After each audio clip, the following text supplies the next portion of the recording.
Daily scissor practice का lecture number 6। आज का पहला क्वेश्चन, अगर हमारे को एक सीरीज दी हुई है 1 multiplied by 2 multiplied by 3 multiplied by 4 up to n, और इस सीरीज में टोटल 68 जीरोज हैं एंड में, तो हमारे को n की मैक्सिमम पॉसिबल वैल्यूज बतानी है। बेसिकली ये दिया हुआ है कि अगर एक सीरीज है 1 into 2 into 3 into 4 dot dot dot up to, हमारे को नहीं पता, रैंडमली अज्यूम कर लेते हैं, लेट अस से 740 741 742 एंड सो ऑन, या मे बी लेट अस से 250 251, कुछ भी हो सकता है, हमें नहीं पता, एंड सो ऑन। ठीक है, हमारे को ये बताना है कि यहां पर n की मैक्सिमम वैल्यू कितनी होगी, कितनी पॉसिबल वैल्यूज हैं n की, कि n जो है कितनी वैल्यूज ले सकता है। ठीक है, मैं आपको एक बेसिक मैथ्स की एक्सरसाइज करके दिखाता हूं। 1 into 2 into 3 into 4 into 5,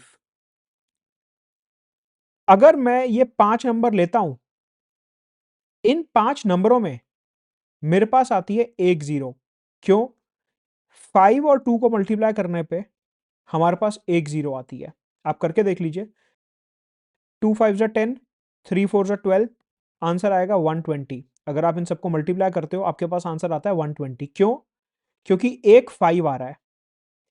basically maths में अगर आपको जीरोस का कॉन्सेप्ट देखना है तो आपको 5 5 के ग्रुप बनाने होंगे, आपको 5 5 के ग्रुप बनाने होंगे। मतलब कि अगर हम 1 से लेके 5 तक नंबर्स को मल्टीप्लाई करते हैं तो एक जीरो आएगा।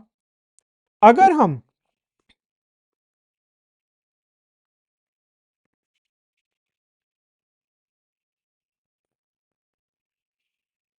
एक और ग्रुप ऐड कर लें 5 नंबरों का, तो अब जो आंसर आएगा उसमें दो जीरो होंगे। अगर आप यहीं पे तीसरा ग्रुप ऐड कर लोगे तो आपके पास अब टोटल 3 जीरोस हो जाएंगे। मैथ्स का बेसिक फंडा ये होता है कि जो नंबर ऑफ जीरोस होते हैं दैट डिपेंड्स अपॉन कि आपके पास ये 5 5 नंबरों के कॉन्टिन्यूअस नंबरों के कितने ग्रुप्स बने हुए हैं। क्योंकि उसका लॉजिक है, जहां पे भी हमारे को 5 छुपा हुआ दिखेगा, बेसिकली जो किसी भी नंबर में जीरो ऐड होता है वो ऐड होता है 5 इंटू एनी इवन नंबर।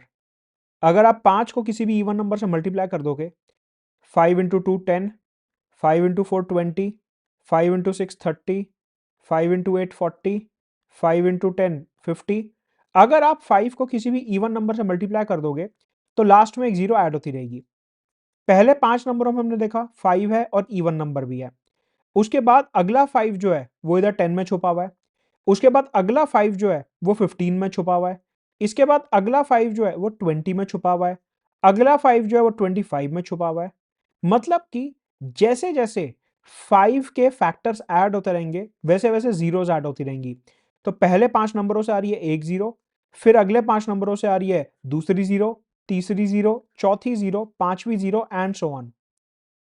उसने बोला कि अगर हम किसी भी सेट ऑफ नंबर्स को 1 से लेके n तक मल्टीप्लाई करते हैं और उसमें 68 जीरोस हैं, तो n की क्या क्या वैल्यूज हो सकती हैं कि वो नंबर ऑफ जीरोस 68 ही रहे।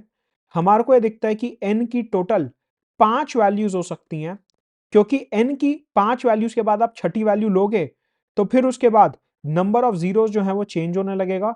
मतलब कि n की जो मैक्सिमम पॉसिबल वैल्यूज हैं यहाँ पे वो 5 हो जाएंगी। क्योंकि 5 के बाद हमारे को पता है कि कोई भी अगर छठा नंबर आता है तो देर इज अ प्रोबेबिलिटी कि 69th जीरो जो है वो ऐड हो जाएगा। इसलिए n की पॉसिबल वैल्यूज 5 है, आंसर होगा डी।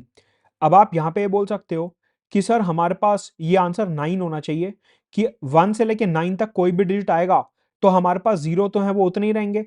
जीरो जो एक्चुअल में है वो तो 10वें डिजिट पे चेंज होगा ना फिर दोबारा से। अगर आप ये वाला ग्रुप कंसिडर करके चल रहे हो 1 से लेके 5 तक का, एक जीरो आ गया, उसके बाद वाले भी अगर आप 4 डिजिट और डाल लो तब भी जीरो तो एक ही रहेगा, तो यहां पे आंसर 9 नहीं हो सकता। जवाब है नहीं। ये तो मैंने आपको एक लेमन एग्जांपल दे दिया जहां पे 1 से लेके 5 तक, 6 से लेके 10 तक काउंटिंग चल रही है। वो कह रहा है आपको maximum possible values of n निकालनी है जहां पे जीरो सेम रहेंगे। अब आप देखिए, अगर मान लीजिए वहां पे जो काउंटिंग है वो शुरू हो रही है 5 6 7 8 9, तो हमने 5 वैल्यूज ले ली n की, छठी वैल्यू पे जो है एक और जीरो ऐड हो जाएगी, तो देयर इज अ पॉसिबिलिटी कि छठी वैल्यू पे एक और जीरो ऐड हो जाए। इसलिए हम यहाँ पे आंसर जो है वो 5 रखेंगे कि आप 5 नंबरों को कॉन्टिन्यूसली ले लो तो सेफली आपकी एक और जीरो ऐड नहीं होगी। अगर आप छठा लेते हो तो there is a very high possibility कि आपकी 69th जीरो जो है वो ऐड हो जाएगी। तो 68 जीरोस के लिए n की जो मैक्सिमम पॉसिबल वैल्यूज हैं वो 5 हैं। छठे पे देयर इज अ चांस कि उसकी वैल्यू जो है 69 हो जाए। तो ये था अपना पहला क्वेश्चन। नेक्स्ट क्वेश्चन है, सपोज करिए m और n दो इंटीजर्स हैं जिनकी वैल्यू हमने रैंडमली 1 और 100 के बीच में चूज करी है। अब वो ये बोल रहा है कि m और n की ऐसी टोटल कितनी पॉसिबल वैल्यूज हैं कि उनको अगर हम 7 की पावर m प्लस 7 की पावर n में पुट करें तो आंसर जो है वो डिविजिबल बाय 5 होना चाहिए।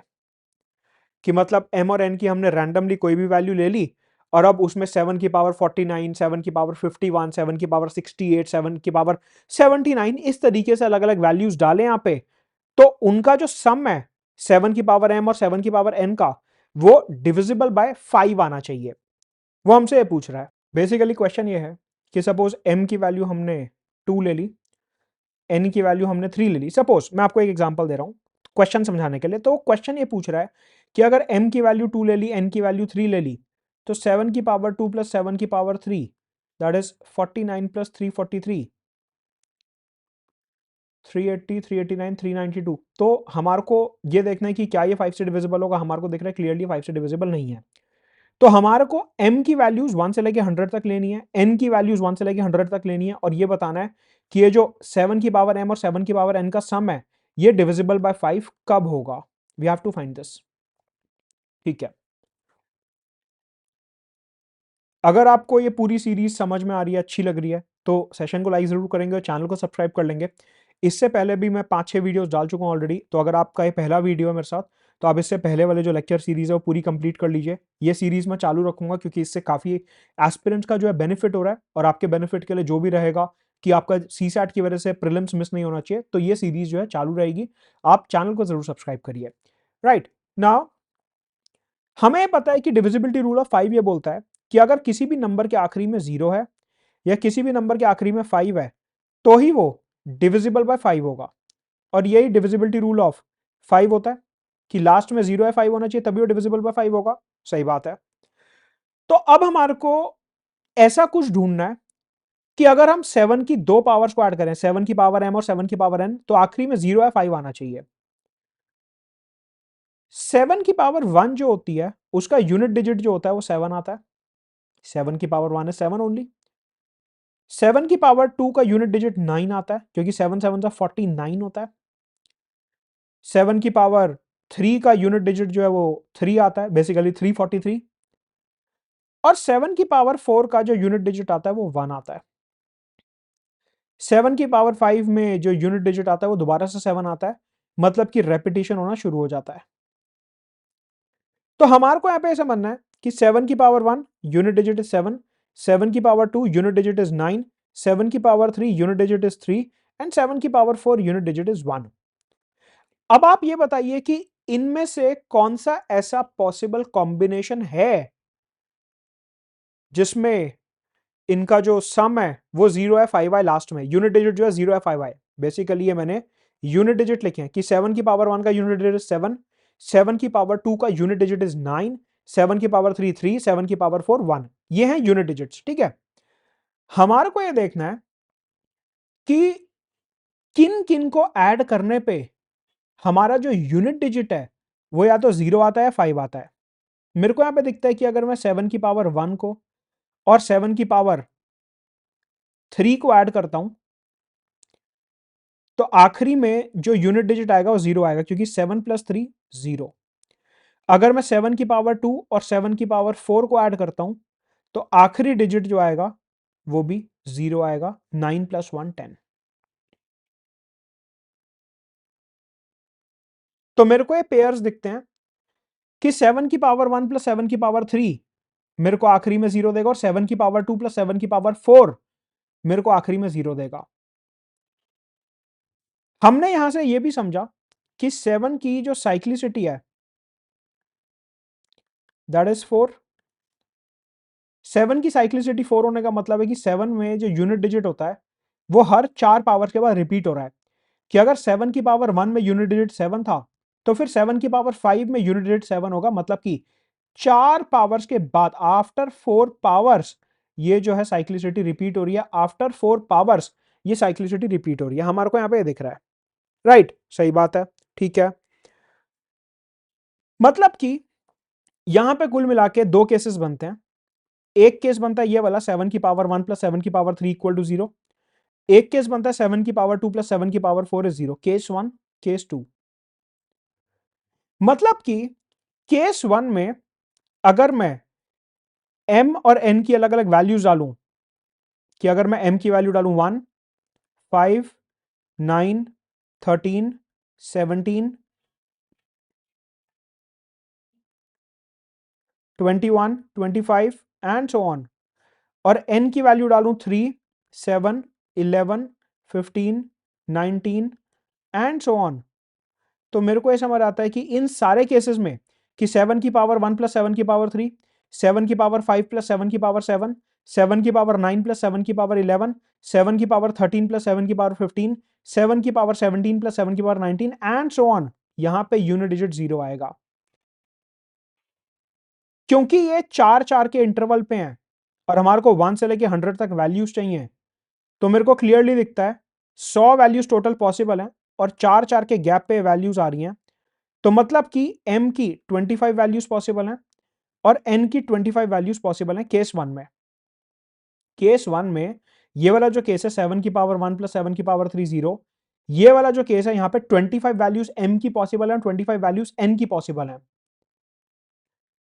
अगर हम केस 2 लेते हैं तो यहां पे m और n की क्या क्या पॉसिबल वैल्यूज हैं, 2 और 4, और इसके बाद 4 के इंटरवल पे हमारी ये जो पावर्स हैं वो रिपीट होंगी।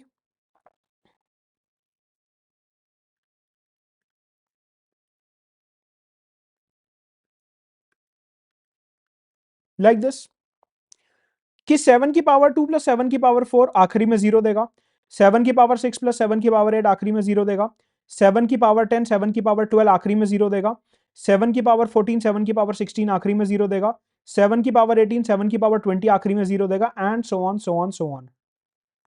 हमारे को यही तो निकालना था कि आखिरी में 0 या 5 आना चाहिए जिससे कि ये पूरा नंबर डिविजिबल बाय 5 हो जाए। 4 के इंटरवल पे वैल्यूज आ रही हैं क्योंकि साइक्लिसिटी 4 है 7 की, तो हमें दिखता है कि m की यहां पे 25 वैल्यूज पॉसिबल हैं और n की यहां पे 25 वैल्यूज पॉसिबल हैं। मतलब कि केस 1 में m और n की 25 वैल्यूज पॉसिबल हैं, m एंड n, या फिर केस 2 में m और n की 25 वैल्यूज पॉसिबल हैं। मतलब कि 625 वैल्यूज केस 1 में पॉसिबल हैं, 625 वैल्यूज सेकंड केस में पॉसिबल हैं, टोटल 1250 वैल्यूज इनकी पॉसिबल हैं।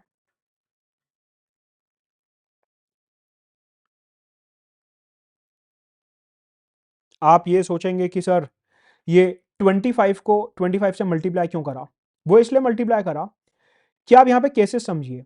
यहां पर जो केसेस बन रहे हैं वो सिर्फ 7 की पावर 1 प्लस 7 की पावर 3 नहीं बन रहा, यहां पे एक केस और बनेगा 7 की पावर 1 प्लस 7 की पावर 7। 7 की पावर 1 प्लस 7 की पावर 7 जो है वो भी हमारे को आखिरी में 0 देगा। 7 की पावर 1 प्लस 7 की पावर 11 जो है वो भी हमारे को आखिरी में 0 देगा। 7 की पावर 1 प्लस 7 की पावर 15 जो है वो भी हमारे को आखिरी में 0 देगा। तो ऐसे सारे के सारे पॉसिबल केसेस हमारे को बनाने हैं कि अगर 1, 5, 9, 13 और दूसरी तरफ है 3, 7, 11, 15 एंड सो ऑन, तो हमारे को सारे केसेस बनाने हैं 1, 3, 1, 7, 1, 11, 1, 15, 3, 5, 3, 9, 3, 13, 3, 1। तो ऐसे में हमारे को 25 मल्टीप्लाई बाय 25 करना पड़ेगा केस 1 में, और या तो ये वैल्यूज हो गई या फिर नीचे वाले में भी सेम होगा 4, 2, 4, 6, 4, 10, 4, 14, 4, 18, 2, 4, 2, 8, 2, 12, 2, 16, 2, 20, 25 into 25, 625 plus 625 that is 1250। तो यहां पे आंसर होगा 1250 की टोटल m और n के ऐसे 1250 कॉम्बिनेशंस पॉसिबल हैं जहां पे उनकी अगर हम अलग अलग वैल्यूज लेते हैं तो सम जो है वो डिविजिबल बाय 5 आएगा। तो यहां पे बहुत सारे कॉन्सेप्ट्स एक साथ लग रहे हैं।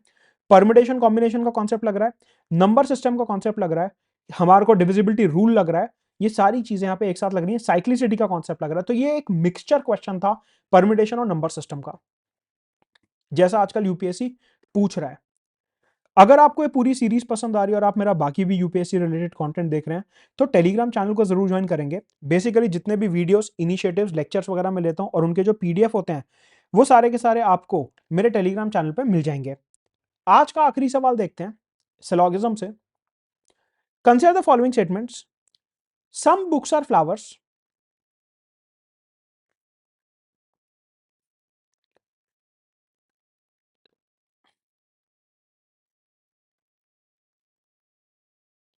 कुछ बुक्स जो हैं वो फ्लावर्स हैं। यहां पे ओवरलैप हमारे को दिख रहा है कि कुछ बुक्स जो हैं वो फ्लावर्स हैं। ठीक है, पहले वाला डायग्राम ड्रॉ कर लिया। सम फ्लावर्स आर चेन्स, अब यहां पे मल्टीपल पॉसिबिलिटीज हो सकती हैं। अभी के लिए बेसिक डायग्राम बना लेते हैं कि ये चेन का वेन डायग्राम है। सम फ्लावर्स आर चेन्स, ठीक है। Some chains are hammers, again multiple possibilities हैं। अभी के लिए बेसिक डायग्राम बना लेते हैं that some chains are hammers. Overlap हो रहा है, राइट। ये बेसिक डायग्राम बना। अब वो कह रहा है क्या ये नेसेसरी है, is it necessary that some hammers are flowers. मेरे सामने सामने केस बना हुआ है कि अगर मैं ये वाली पॉसिबिलिटी कंसिडर करता हूं तो एक भी हैमर फ्लावर नहीं आ रही, and it is a valid case. ये जो मैंने डायग्राम बनाया है it is a valid diagram based upon the conditions of the question. ये जो मैंने यहां पे डायग्राम बनाया ये एकदम वैलिड है। मेरे को यहां पे क्लियरली दिखता है कि ये जो हैमर्स हैं ये फ्लावर्स के साथ ओवरलैप नहीं कर रहे, मतलब कि एक भी हैमर फ्लावर नहीं है। सम हैमर्स आर फ्लावर्स, ऐसा कहीं से कहीं तक मेरे को नहीं दिख रहा। पॉसिबिलिटी है कि एक भी हैमर जो है वो फ्लावर ना हो। बेसिकली इस टाइप के स्टेटमेंट में हमारे को यही तो देखना होता है कि अगर हमारे को एक भी पॉसिबिलिटी मिल गई कि ऐसा नहीं हो रहा तो हम स्टेटमेंट पे कांटा लगा देते हैं। सम हैमर्स आर फ्लावर्स, मेरे को क्लियरली यहां पे एक ऐसी पॉसिबिलिटी दिख रही है कि एक भी हैमर जो है फ्लावर नहीं है और इसलिए हमने उसके ऊपर कांटा लगा दिया। सम चेयर्स आर बुक्स, अगेन मेरे पास यहां पे सीधी सीधी पॉसिबिलिटी बनी हुई है कि एक भी चेयर जो है बुक नहीं है और ये वैलिड डायग्राम है।